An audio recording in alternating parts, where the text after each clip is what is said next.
Hello hi friends, అందరూ బాగున్నారండి.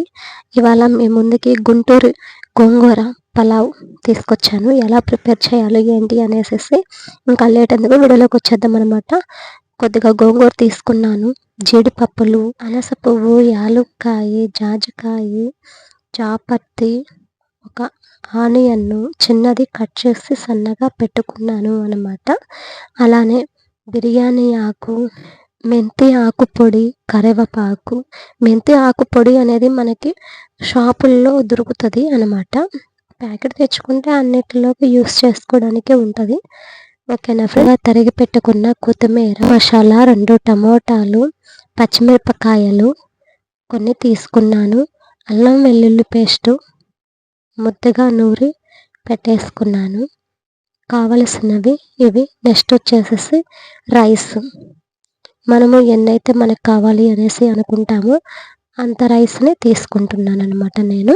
ఓకేనా ఫ్రెండ్స్. మాకైతే ఒక గ్లాస్తో నేను కొలుచుకున్నాను. నెక్స్ట్ ఇంకా లేట్ ఎందుకు స్టవ్ ముట్టిచ్చేసాను. కడాయి పెట్టేసి అందులో ఆయిల్ అయితే వేసేసుకున్నాను సరిపడనంత. అందులోకి పోపు దినుసులు, జీడిపప్పు ఇందాక చూపించాను కదా మీకు ముందుగా, అన్నీ దాల్చిన చెక్క ఇవన్నీ వేసి బాగా వేయించుకుందాము. ఈ వీడియో ఎక్కడ స్కిప్ చేయకుండా చూడండి. ఎక్కడైనా స్కిప్ చేశారంటే ఈ గోంగూర పలావ్ ఎలా ప్రిపేర్ చేసేది మీకు తెలియదు అనమాట. చాలా చాలా టేస్టీగా ఉంటుంది. అసలు ఎంత టేస్టీ అంటే అంత టేస్టీగా ఉంటుంది. ఒక్కసారి మీరు ఈ గోంగూర పలావ్ ఒకసారి తయారు చేసి తిని చూడండి. ఇంకా జన్మలో మీరు మర్చిపోలేరనమాట. ఈ గోంగూర పలావు అంత టేస్టీగా ఉంటుంది. ఓకేనా ఫ్రెండ్స్.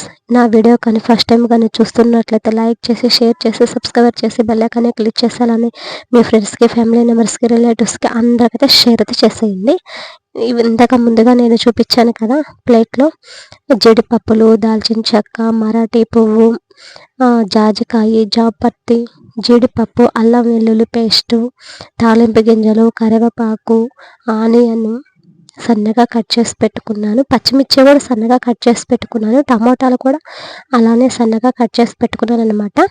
గోంగూరని బాగా కడిగించి పక్కన పెట్టేసుకున్నాను అనమాట. ముందుగా మీకు చూపించేసరికి నేను నీట్గా కడిగేసి పక్కన పెట్టేసుకున్నాను. అవన్నీ వేగిన తర్వాత ఇదిగో టమోటా, పచ్చిమిర్చి కూడా అందులోనే వేసేసి బాగా ఇవి కొంచెం సేపు వేగనివ్వాలన్నమాట. అంటే పచ్చి వాసన పోయేంత వరకు ఇలా వేగనిచ్చేసేస్తే చాలా చాలా టేస్టీగా కూడా ఉంటుంది. ఫ్రెండ్స్, నేను ఎలా చేస్తున్నానో అలానే మీరు ట్రై చేయండి. మీకు నా అంత టేస్టీగా వస్తుంది. ఓకేనా ఫ్రెండ్స్. తర్వాత అవి వేగినాయి. తర్వాత నెక్స్ట్ వచ్చేసేసి ఇందులో చూడండి గోంగూర వేసేసి బాగా కలిపెట్టి వేస్తున్నాను అనమాట. కొంచెం అంటే బాగా గోంగూర త్వరగానే వేగుతుంది అనమాట. ఇలా వేగిన తర్వాత నెక్స్ట్ ఏమి వేయాలి అనేసి చూపిస్తాను. నా వీడియో ఎక్కడ స్కిప్ చేయకుండా చూడండి ప్లీజ్ ప్లీజ్ ప్లీజ్. ఎందుకంటే ఎక్కడన్నా స్కిప్ చేస్తే మీకు గుంటూరు గోంగూర పలావ్ ఎలా ప్రిపేర్ చేయాలో సరిగ్గా అర్థం కాదు అనేసి నేనైతే చెప్తున్నాను. ఓకేనా ఫ్రెండ్స్. నా వీడియో కానీ నచ్చినట్లయితే ఇంకా ఇట్లాంటి పలావ్స్ కానీ ఏమన్నా సరే మీ ముందుకు ఏమన్నా కావాలి అనేసి అనుకుంటే నాకు కింద కామెంట్ సెక్షన్లో కామెంట్ చేయండి. అదే మీకు ప్రిపేర్ చేసి చూపిస్తాను అనమాట. చేసి చూపిస్తాను. చాలా ఈజీ పద్ధతిలో సింపుల్గా మన ఇంట్లో ఉండే వాటితోనే చేసుకోవచ్చు అనమాట. నెక్స్ట్ గోంగూర వేగింది. అందులో ఉప్పు వేసి పసుపు వేసేసాను. వేసి బాగా కలిపెట్టి వేస్తున్నాను అనమాట. నెక్స్ట్ ముందుగా గరం మసాలా కొంచెం తీసుకొని అందులోనే వేసేసి కలిపెట్టి వేద్దామన్నమాట.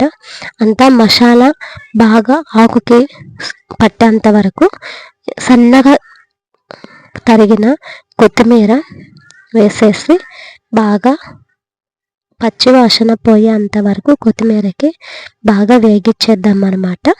తర్వాత రైస్ వేయాలి కదా. నేను ముందుగా అయితే ఒక గ్లాస్తో తీసుకున్నాను రైస్. 2 గ్లాసులు తీసుకున్నాను.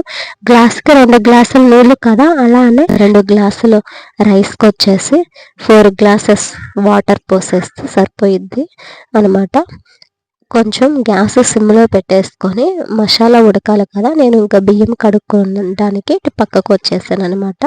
రైస్ కడిగేసేసిన తర్వాత శుభ్రంగా నీళ్ళు వంపేసేసుకొని అందున మూత తీసి ఎలా వచ్చిందో చూడండి. ఒకసారి బాగా వేగింది. ఒకసారి కలిపెట్టి వేసి బాగా ఇంకా రైస్ వేసేసి వాటర్ పోసి మూత పెట్టేస్తే ఉడికిపోయిద్ది అనమాట. ఇంకా తీసేసి టేస్టీ గుంటూరు గోంగూర పలావ్ రెడీ అయిపోయినట్లే. ఈ వీడియో చూసి మీకు కానీ నచ్చినట్లయితే లైక్ చేసి, షేర్ చేసి, సబ్స్క్రైబ్ చేసి, బెల్ ఐకాన్ క్లిక్ చేసి, అలానే మీ ఫ్రెండ్స్కి, ఫ్యామిలీ మెంబర్స్కి, రిలేటివ్స్కి అందరికైతే షేర్ చేయండి. మీకు నా అంత టేస్టీగా వచ్చిద్ది అనేసి నేనైతే ఆశిస్తున్నాను ఫ్రెండ్స్. నా వీడియో కానీ ఫస్ట్ టైం చూస్తున్నట్లయితే మాత్రం ప్లీజ్ లైక్ చేయడం మాత్రం అస్సలు మర్చిపోవద్దు. అలానే మీది ఏ ఊరు అనేసి కింద నాకు కామెంట్ సెక్షన్లో కామెంట్ చేయండి.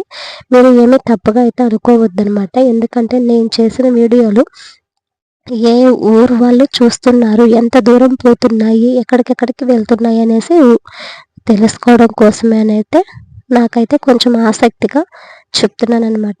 ఓకేనా ఫ్రెండ్స్, ఇదిగో నేనైతే రైస్ ఈ గ్లాస్తో తీసుకున్నాను అనమాట. ఆ గ్లాస్ తోటే 2 గ్లాసెస్ రైస్ తీసుకున్నాను, 4 గ్లాసెస్ వాటర్ పోసేసుకొని మూత పెట్టేసుకున్నాను అనమాట. కొద్దిసేపు ఆగిన తర్వాత మళ్ళీ ఒకసారి మూత తీసి చూసి ఇట్లా ఉడుకుతుంది. ఉడికేటప్పుడు ఒకసారి బాగా కలబెట్టాలి. ఎందుకంటే మసాలా మొత్తం వాటర్లో ఉడికేటప్పుడు పైకి తేలిద్ది. అలా తేలకుండా ఉండడానికి అలా ఒకసారి కలిపెట్టేస్తే శుభ్రంగా అంటే అడుగుకి పైకి మొత్తానికైతే వెళ్ళిపోయిద్ది అనమాట. మీరు ఎప్పుడైనా బిర్యానీ చేయాలి అనుకున్నప్పుడు ఇలా వెడల్పు గిన్నె అయితే తీసుకుంటే చాలా మంచిదనమాట. ఇదిగో టేస్టీ గుంటూరు పలావ్ రెడీ అయిపోయింది. గుంటూరు గోంగూర పలావ్. సారీ గుంటూరు గోంగూర పలావ్. ఓకేనా ఫ్రెండ్స్, ఓకే, బాయ్.